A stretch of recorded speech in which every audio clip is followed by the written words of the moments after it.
മഹാഗണപതിയെ ആരാധിക്കുന്നതിലൂടെ ഗ്രഹദോഷശാന്തി നേടിയെടുക്കാവുന്നതിനെക്കുറിച്ചാണ് പ്രതിപാദിക്കുന്നത്. കേതുവിൻ്റെ അതിദേവതയാണ് ഗണപതി. സർവവിഘ്ന നിവാരണത്തിനായി ഏതൊരു മംഗളകർമ്മത്തിനായും ആരംഭത്തിൽ ഗണപതിയെ പ്രസാദിപ്പിക്കുക ഹൈന്ദവരുടെ ആചാരത്തിൻ്റെ ഭാഗമാണ്. കേതുദശ പൊതുവെ എല്ലാവർക്കും അശുഭകരമായിട്ടാണ് കണ്ടുവരുന്നത്.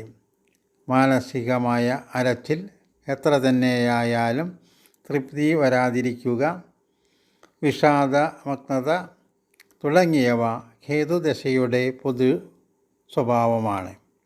കേതു ബുധനോടോ ചന്ദ്രനോടോ യോഗം ചെയ്യുകയോ 5-ാം ഭാവത്തിൽ നിൽക്കുകയോ ചെയ്യുന്നവർക്ക് മാനസിക രോഗം വരെ വരുന്നതിനുള്ള സാധ്യത കൂടുതലാണ്. ഇതുപോലെ തന്നെയാണ് കേതു നക്ഷത്രാധിപനായിട്ടുള്ള അശ്വതി, മകം, മൂലം നക്ഷത്രക്കാരുടെ അവസ്ഥയും. ഏതെങ്കിലും മാനസികമായിട്ടുള്ള അസ്വസ്ഥതകൾ ജീവിതകാലം മുഴുവൻ അവരെ അലട്ടിക്കൊണ്ടിരിക്കും. കേതു കളത്രസ്ഥാനത്ത് നിൽക്കുന്നത് കളത്ര സംബന്ധിയായ ദുഃഖങ്ങളെ കൊടുക്കുന്നു.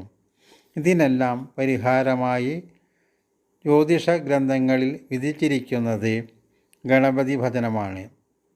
ജന്മനക്ഷത്രം തോറും ഗണപതി ക്ഷേത്രങ്ങളിൽ ദർശനം നടത്തുക മുതലായവ ഉത്തമമാണ്.